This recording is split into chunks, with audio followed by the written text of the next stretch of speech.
Ladies and gentlemen, fight fans all around the world, from the sunny Caribbean, you are watching What You Need. So we're continuing with the boxing series on boxers who are not spoken about much. Now, back in the 1920s, names such as Jack Dempsey were just very, very popular names. Other names that the world may remember from around that period of time may be names such as Harry Crabb and Gene Tunney. All of these guys we speak about are Hall of Famers.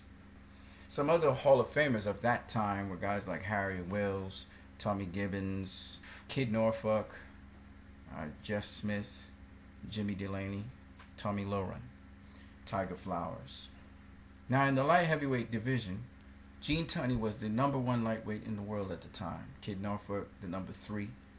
Okay, Young Stribling was the #2. And then there was this gentleman, Mike Mateague. We're going to look at Mike Mateague right now because he's one of those guys. He's not inducted in any boxing Hall of Fame or anything like that. And he's one of the guys that you don't really hear a lot of people talking about. Mike Mateague was an Irishman from an Irish background that came across to New York and fought in the United States. Now, Mike Mateague, he began his career back in 1914. Okay, he had mixed successes. He lost multiple times to Harry Crabb, and he had some wins against some notable names.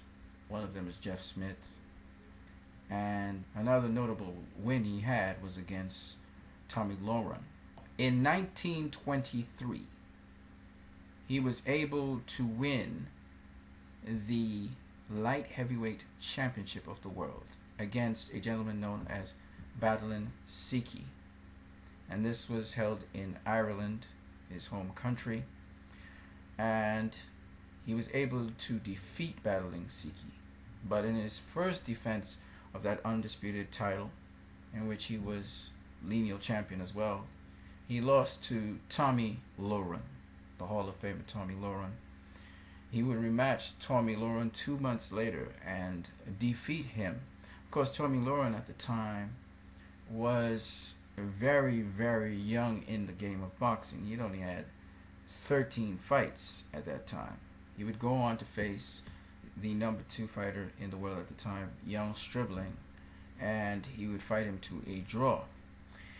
In his rematch with Young Stribling would defeat him, and that would be the last time he would be light heavyweight champion of the world. He would lose to more notable names, but he would win against Tiger Flowers in 1925.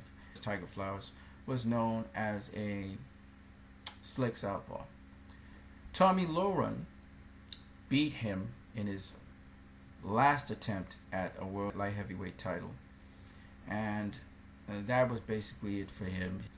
But the thing about Mike Mateague is that he was a 2-time undisputed light heavyweight champion of the world. And not only was he undisputed, he was the lineal champion at the time because he beat the guy. Back then, there was only one title really.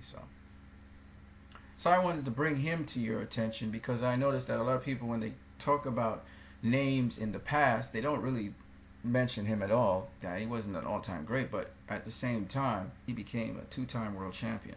Check out his fights as well. There's a little coverage of him online. You guys have a great one.